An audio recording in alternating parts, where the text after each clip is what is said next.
तो यहां अगर भगवत भजन नहीं हो रहा तो सब व्यर्थ जा रहा है। आप देखो यहां सत्य कुछ नहीं, मान लीजिए कुछ सत्य नहीं, दिखाई सब कुछ दे रहा है, कुछ नहीं। ये जादू है माया का, जादू। वो अभी नेत्र सही नहीं, इसलिए आपको ये बात मजाक सी लगेगी। यहां दिखाई सब कुछ दे रहा है, लेकिन जो है वो नहीं दिखाई दे रहा, जो नहीं है वो दिखाई दे रहा है। इसी का नाम माया है। देखो कहां गए अम्मा, कहां गए पप्पा, कहां गए परिवार, खोजो तो नहीं मिलेगा। जो कल विषय था वो कहां गया, जो कल दृश्य था वो कहां गया। वो सब एक स्मृति के गर्त में जमा होता चला जा रहा है। और जब हम सत्य स्मृति करना चाहते हैं तो वही सब हमारे सामने फैल रहा है, वही हमारे सामने सब चला रहा है।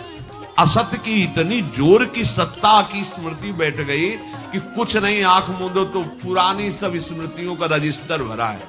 इन्हीं को डिलीट करना भगवत प्राप्ति कहते हैं। पूरा स्मरण संसार का खत्म, भगवत स्मरण से भर गया हृदय, उसी को कहते जीवन मुक्त महापुरुष। तो मेरी बात मान लो, एक क्षण भी भजन से बिलग न जाने पावे। सेवक जी महाराज भी कह रहे हैं कि कबहू काल वृथा नहीं जाए, एक क्षण भी तुम्हारा व्यर्थ नहीं जाना चाहिए। व्यर्थ क्या है? अगर भजन छूटा, नाम छूटा, भगवत आश्रय स्मृति, वो व्यर्थ जीवन है। चाहे जितना आप कमा लो, कुछ नहीं। ये ऐसी बाढ़ सी आती है, घटती देखे जाते हैं।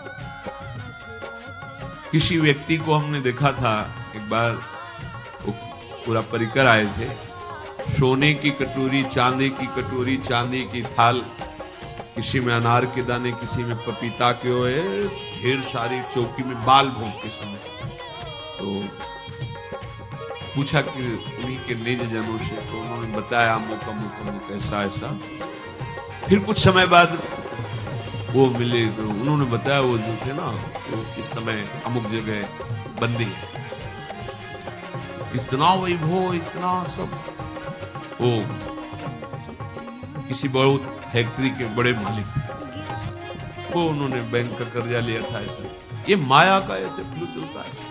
एक समय सोने की कटोरी और दूसरे समय अल्युमिनियम का कटोरी।